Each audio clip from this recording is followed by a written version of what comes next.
Hello, तो कैसे हैं आप सब लोग। और भाई लोग, आपका बहुत बहुत शुक्रिया पिछली वीडियो को इतना सपोर्ट करने के लिए। नहीं मतलब seriously I am glad to have a audience like you.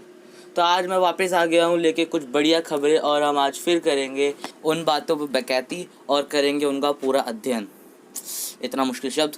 तो आज का पहला मुद्दा है डीमोनेटाइजेशन। फिर से नहीं हो रहा है, पुराने वाली की बात करो जो 8 नवंबर को हुआ था हमारे देश में। तो इसकी कुछ गहरी बातें मैं आपको बताता हूँ। डीमोनेटाइजेशन होने से पहले, मतलब 8 बजने से पहले 4 घंटे पहले एक मीटिंग चल रही थी जिसके अंदर 4 रिप्रेजेंटेटिव थे आरबीआई के, जिसमें थे governor of RBI mister Urjit Patel और उनके 3 डिप्यूटीज़, और 1 डायरेक्टर फ्रॉम सेंट्रल बैंक जिनका नाम था मिस्टर नाचित मौर्य, और 2 थे गवर्नमेंट के रिप्रेजेंटेटिव। पहले थे मिस्टर शक्तिकांत दास जो कि अब है करंट आरबीआई के गवर्नर।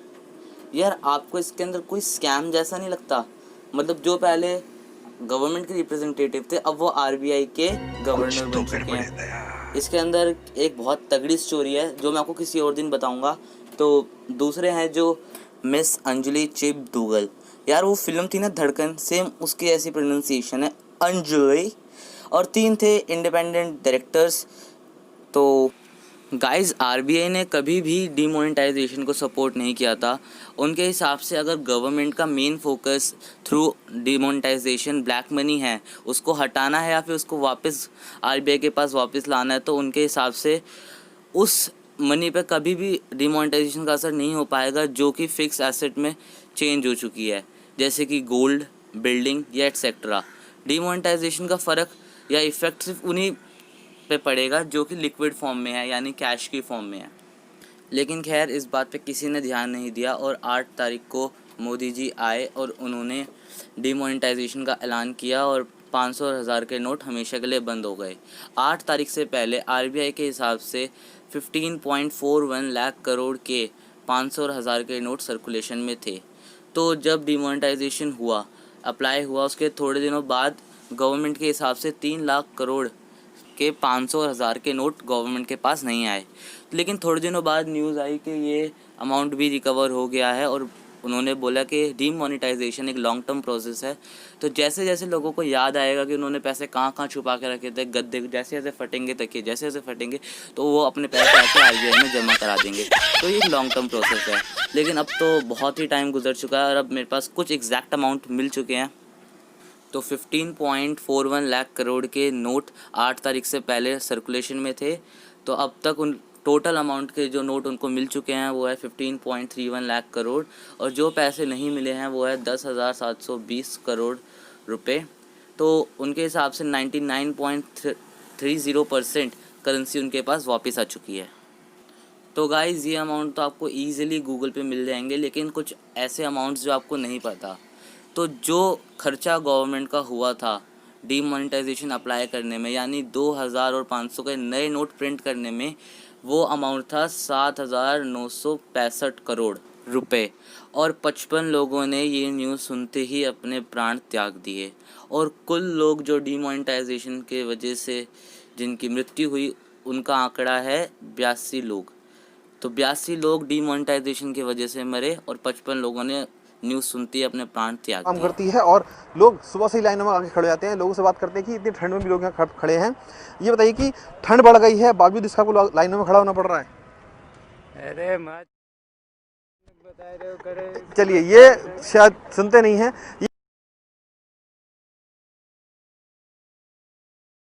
और गाइस, टोटल आउटपुट लॉस हुआ था उस साल हमारा 1 लाख करोड़ का, और हमारी जीडीपी पिछले साल के मुकाबले 8% स्लो हो गई थी, और अभी तक उसके अगले साल 7.1% स्लो हो गई थी, और अभी तक हमारे को उसका इम्पैक्ट देखने को मिलता है। लिक्विड एसिड की बहुत तगड़ी कमी हुई थी, यानी कैश की, जो कि हर बिज़नेस का ब्लड होता है, उसकी स्टार्टअप्स में कमी हुई थी। तो उसका भी इफ़ेक्ट उस साल बहुत तगड़ा रहा होगा। और कई सारी चीज़ें डिले हो गई थी, जैसे कि कॉन्सर्ट्स, क्योंकि लोगों के पास टिकट्स खरीदने के पैसे नहीं थे, मैरिजेस डिले हो गई थी। और क्या ये डिसीजन सही था? मतलब कि अगर उनको ये करना ही था, अगर करेंसी चेंज करनी थी, धीरे धीरे कर देते। तो अब आप लोग कमेंट्स में बताइए, क्या ये एक सही डिसीजन था? और क्या गवर्नमेंट को ये इमीडिएटली करना चाहिए था, एक अच्छे प्लान के साथ करना चाहिए था? आपको जो कुछ लगता है आप कमेंट्स में बताइए। मैंने एकदम एग्जैक्ट अमाउंट्स आपके साथ शेयर करे, कितने की करेंसी बनी, कितना उनको मिला। तो चलिए गाइस, इस मूड से बाहर आते हैं और अगले टॉपिक की तरफ बढ़ते हैं। हमारा अगला मुद्दा जो कि बहुत ही करंट है, तो उस मुद्दे का नाम है चाइनीज़ आइटम बायकॉट। ये अभी देश में बहुत ही ज़्यादा बढ़ रहा है, तो ये बहुत अच्छा मुद्दा है। तो इसको एक डिबेट की तरह मैं आपके सामने रखूँगा और मैं तो दोनों तरफ से ढोल बजाऊँगा। तो पहले मैं अगेंस्ट में बोलता हूँ। तो लगभग 1 महीने पहले मोदी जी आए और उन्होंने अपने भाषण में बोला, अब भारत आत्मनिर्भर बनेगा, अब आत्मनिर्भर बनेगा भारत। क्योंकि उनके हिसाब से जब कोरोना वायरस ने हमारी बैंड बजाई थी तो हमारे लोकल ही हमारे काम आए थे, मतलब हमारे लोकल प्रोडक्ट्स। तो अब उनके हिसाब से उन्हें ऐसा लगता है कि अब हमें बाहर की चीज़ों की क्या ज़रूरत है, क्योंकि जब हमारा बुरा टाइम आया था तो हमारे लोकल सामान ही हमारे काम आए थे। तो इस पूरी बात को मैं एक कहानी बना के सुनाता हूँ ताकि आपको अच्छे से समझ आए। तो ऐसे हाइपोथेटिकली मान लेते हैं कि मेरे पैर में चोट लगी है और मैं कहीं बाहर नहीं जा सकता। तो 2 दिन तक मैंने घर में ही ऑमलेट और मैगी बना के खाई। मेरे घर में कोई नहीं है तो मैं अपना पालन पोषण खुद ही कर रहा हूँ। और अब तीसरे दिन मैं चलने की हालत में हूँ तो मुझे रियलाइज़ होता है कि यार मैं तो इंडिपेंडेंट बन चुका हूँ। मुझे अब बाहर की मैगी और ऑमलेट पर रिलाई करने की कोई ज़रूरत नहीं है। वो तो वैसे भी मेरा चूतिया काट रहा है, 50-60 रुपये की मैगी और ऑमलेट बेचता है, जो कि घर में मुझे मात्र 10 से 12 रुपये की पड़ती है या 15 रुपये का ऑमलेट पड़ता है। तो अब मेरे को उनकी क्या ज़रूरत है? तो अब मेरे को उनका धंधा चौपट करना चाहिए, क्योंकि अब मैं आत्मनिर्भर बन चुका हूँ और मुझे आता है मैगी और ऑमलेट घर में बनाना। गाइस, ये मेरे लिए सोचना ही बहुत मुश्किल था बाहर की मैगी छोड़ना, इसलिए मैंने स्टार्टिंग में हाइपोथेटिकली बोला।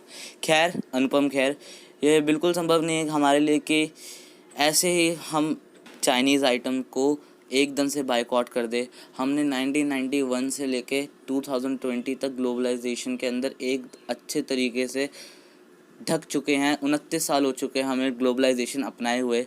तो अभी इंडियन आर्मी और चाइनीज़ आर्मी का कुछ हुआ बॉर्डर पे, तो मुझे उस बारे में डेप्थ में नहीं पता, तो मैं उस बारे में अभी कुछ नहीं बोलूँगा। लेकिन इन लोगों के अंदर का एग्रेशन था, तो लोग चाइनीज़ प्रोडक्ट्स को बायकॉट करने की बात कर रहे हैं और चीज़ों को जला रहे हैं। तो मैं आपको ये बताना चाहता हूँ, आप जिस चीज़ों को जला रहे हैं, जिन चीज़ों को आप बायकॉट करने की बात कर रहे हैं, उनका प्रोडक्शन एक्चुअली में चाइना में होता ही नहीं है।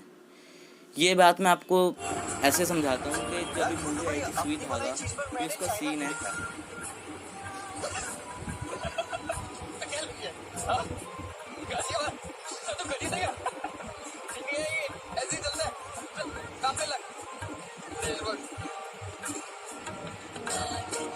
तो गाइस, जिन चीज़ों को हम चला रहे हैं या बायकॉट करने की बात कर रहे हैं, वो उनका प्रोडक्शन इंडिया में होता है। खाली उन पर लिखा होता है मेड इन चाइना, उसका पूरा प्रॉफिट इंडिया को मिलता है।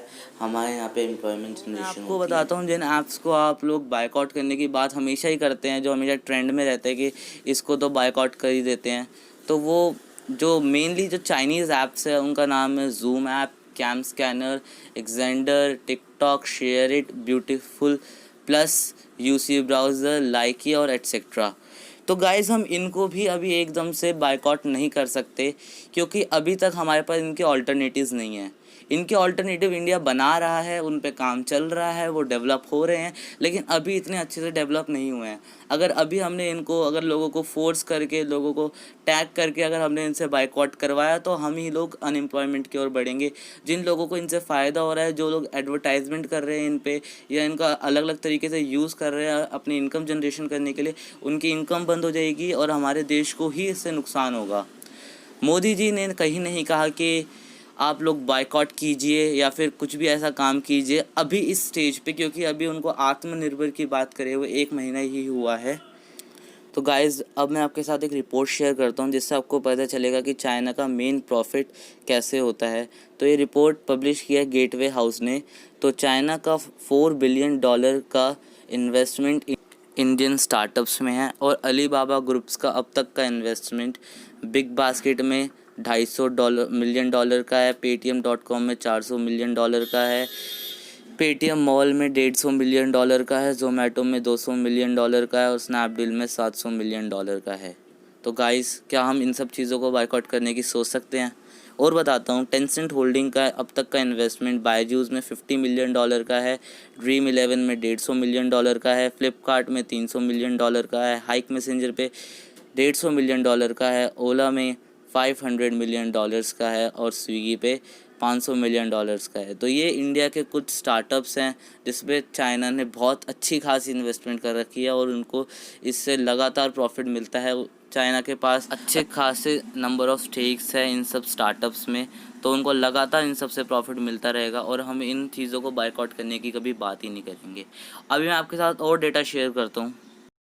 तो गाइस अप्रॉक्सीमेटली हमने 2019 में चाइना से इंपोर्ट की $US के गुड्स। अब मैं आपको मार्केट के हिसाब से बताता हूँ, हम हर साल लगभग 60% इलेक्ट्रॉनिक गैजेट्स चाइना से इंपोर्ट करते हैं, जिसके अंदर मेनली मोबाइल्स हैं, शाओमी के, ओप्पो के, वीवो के और रियलमी के। ये इंडिया के बेस्ट सेलिंग्स में आते हैं। 30% हम ऑटोमोबाइल्स चाइना से इंपोर्ट करते हैं, 90% टॉयज़ हम चाइना से इंपोर्ट करते हैं, 50% बाइसिकल्स हम चाइना से इंपोर्ट करते हैं। और अगर अभी भी हमने इमीडिएटली चाइना के आइटम्स को बायकॉट करते रहे तो लगभग मिलियंस ऑफ इंडियंस अनएम्प्लॉयड हो जाएंगे। चाइना के पास एग्जैक्टली 13,38,503 रजिस्टर्ड पेटेंट्स हैं और इंडिया के पास 45,000 पेटेंट्स हैं। तो अब इस डिबेट का दूसरा पार्ट, अब मैं इसके फॉर्म में बोलूँगा। तो भाई, आत्मनिर्भर भारत बनाना ये एक दिन का काम नहीं है, एक महीने का काम नहीं है, 6 महीने का काम नहीं है, 1 साल का काम नहीं है। हम 29 साल से ग्लोबलाइजेशन के पेड़ में रह रहे हैं, लेकिन गाइस हम कुछ सालों में ही आत्मनिर्भर बन जाएंगे। क्योंकि अभी मुझे डाटा देख के बहुत खुशी हुई, क्योंकि गवर्नमेंट बहुत ही ज़्यादा हेल्प कर रही है अपने लेवल पे, लोगों को सपोर्ट कर रही है, बिज़नेस की ग्रोथ में हेल्प कर रही है, मुद्रा लोन दे रही है। तो ये आपके साथ में कुछ डाटा शेयर करता हूँ। अब तक गवर्नमेंट ने मुद्रा लोन के 3 पार्ट्स हैं, शिशु लोन, किशोर लोन और तरुण लोन। तो शिशु लोन के अंदर 3.05 लाख करोड़, किशोर के अंदर 2.53 लाख करोड़ और तरुण में 1.87 लाख करोड़ रुपीस का लोन सैंक्शन कर चुकी है, लोगों को दे चुकी है और लोग अपने बिजनेस स्टैब्लिश कर चुके हैं। तो गाइस, जैसे हमारी गवर्नमेंट बोलती है, मैं वही बात बोलना चाहूँगा। अगर हमें इंडिपेंडेंट जल्दी से जल्दी बनना है तो हमें नौकरी देने वाला बनना होगा, ना कि लेने वाला। तो इसी पावन सोच के साथ ये वीडियो भी मैं एंड करने जा रहा हूँ। गाइस, मैंने अपनी साइड का काम किया, आप भी अपनी साइड का काम करो। क्या कर रहे हो? लाइक करो, सब्सक्राइब करो और वीडियोस को फैलाओ। और गाइस, कमेंट करो आपके व्यूज़ क्या थे। मैं आपके साथ एग्जैक्ट अमाउंट शेयर करता हूँ और गवर्नमेंट की बातें आपके साथ रखता हूँ। तो आप भी अपने विचार रखिए और कमेंट्स में बताइए कि आपको कैसा लगता है, आपको सबको लेकर क्या व्यू है। तो बाय, मेरा PUBG खेलने का टाइम हो रहा है और मैं जा रहा हूँ। अगली वीडियो में मिलेंगे और अच्छी खबरों के साथ, और करंट अफेयर्स ही आएंगे, पुरानी खबरें नहीं आएंगी। तो बाय।